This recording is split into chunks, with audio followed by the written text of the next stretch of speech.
Hello everyone and welcome back to another video, or welcome if you're new.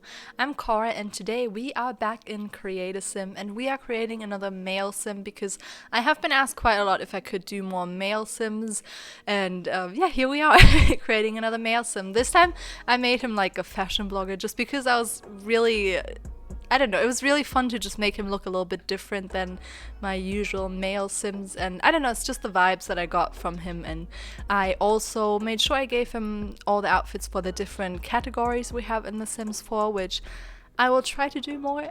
It does take a little bit longer because of the CC list, like that's pretty much the part that takes me the longest with Create a Sim videos, so I don't know if I'll do it for every Create a Sim I've just said that twice for every Create a Sim video, or if it will be like, I don't know, like a special thing. We'll see how much time I have.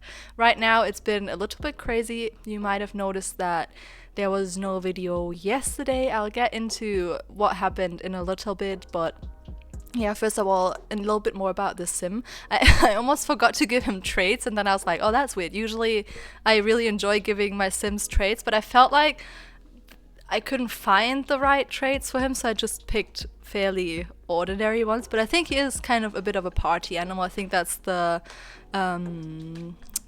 aspiration I gave him, and then I gave him, I think, the creative trait, the cheerful trait, and vegetarian trait, because I would feel like, I don't know, he looks like a vegetarian to me. I don't know what a vegetarian looks like, but apparently this is it. And as always, you can find his CC either on my Tumblr or on a Google Doc, which are both linked in the description down below, as well as my gallery ID, and you can also find him under the hashtag TheSimPanions. I already made sure to upload him because sometimes I forget, and if I do, please let me know in the comments, because then I can just hop into the game and upload the sim. But I do forget it quite a lot, especially if I pre-record, because then I don't want to upload a sim and then upload the video like 2 weeks later, even though I don't really pre-record for 2 weeks because I can't. But yeah, the reason that I didn't upload yesterday, and I want to give a little bit of a trigger warning because I do work, or I'm doing an internship right now in a shared living space for 9 teenage girls, and they all have trouble with mental illnesses and family stuff that happened to them. And yeah, if you have trouble hearing about that, there's also going to be some talking about self-harm, so if that's a trigger for you, just skip ahead a few minutes and then or just mute me and watch the video, so you're not gonna be triggered. I don't want that. So what happened is that the girl had a little bit of an argument with another girl in the group a few days ago, and that girl, apparently no one really knows if it's true, but I could imagine the other girl calling her a slut, and I'm sorry for saying that word because I really hate it. I just think it's, I don't know, I hate that word. And the girl that it has been said to is from Guinea, and she said that especially for her, with her religion and like her cultural background, it's really hard. And she kind of said, because she doesn't speak German that well, so she didn't understand what it meant, so she said she translated it into French and then found out it means prostitute, and then she was super upset about it. And it was just the worst. Like, I felt so bad for her, because I can imagine how, you know, if you're brought up in a different context, it hits you way harder than if you like grow up in Europe and it's kind of just like saying idiot and you're just like, okay, whatever. But yeah, I felt really bad for her. And before I'm just gonna say my boss, it's not really my boss, there's like a few people working there, teachers, whatever you want to call them, caretakers. She had a little bit of a talk to the girl about some other issues we've been having with her, and I think that was just, you know, when they came to the topic that she has been called slut and she researched that it means prostitute, it was really hard for her, and she just stormed off into her room, slammed the door, and I asked the girl that's working there with the woman, I guess she's not a girl, the caretaker, I was like, oh, do you want me to go look after her? Because like they just had kind of a heated discussion, you know, so I didn't know if it would be the best if she went after her. So I was like, yeah, sure, I can go. So I went, and then I just found her on the floor with scissors in her hand, and she had hurt herself on her finger. I couldn't see any other parts that she hurt herself at, but it was quite a shock. I've never seen anything like that in my life, so it was, as you can imagine, really hard. And I do have to admit, I technically, like, if I'd see it in any other context where I wasn't in charge so much, I would probably pass out or something, because I cannot see blood, and there was like quite a lot to say. The wounds in the end didn't turn out that bad, but it was very bad. And then she wasn't, I don't know if she was unconscious, but she definitely didn't, we couldn't get to her. Like, she wasn't responsive, she didn't move.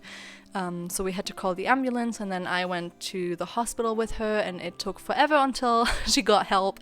And she ended up being okay, which I am so happy about, but obviously there's some background with like PTSD, because she has come to Germany by herself, and as you can imagine, it's pretty hard to do that. So it was just a whole lot happened.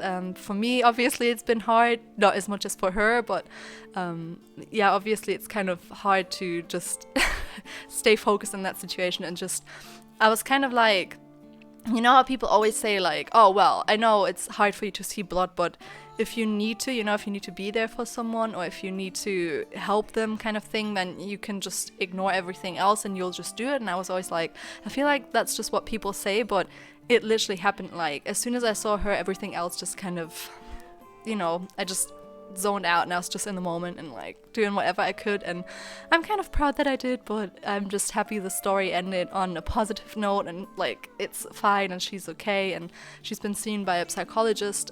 She also has therapy regularly, so yeah, she's not dealing with it by herself, but I'm just happy she's okay and everything went fine. But, well, fine, as good as it could be, I guess. And that's the reason why I didn't upload yesterday, because I worked like a 9.5-hour shift because of that, because it took super long in the hospital. And then I came home and I had to go food shopping. And yeah, it was just a super long and draining day emotionally and physically, really. So yeah, I also didn't eat until like 6 p.m. So it was, well, no, until 7 p.m. So that was crazy. Like, I was just drained, and I was like, I cannot focus and try to be like, you know, my bubbly self for a video. So I hope you understand that. And I will try to get another video tomorrow, as well as a little bit of an extra. So there's 4 videos this week, and I hope you enjoyed this one. And if you did, please don't forget to leave a like, comment, and subscribe if you have not already. And I hope I see you tomorrow. Bye.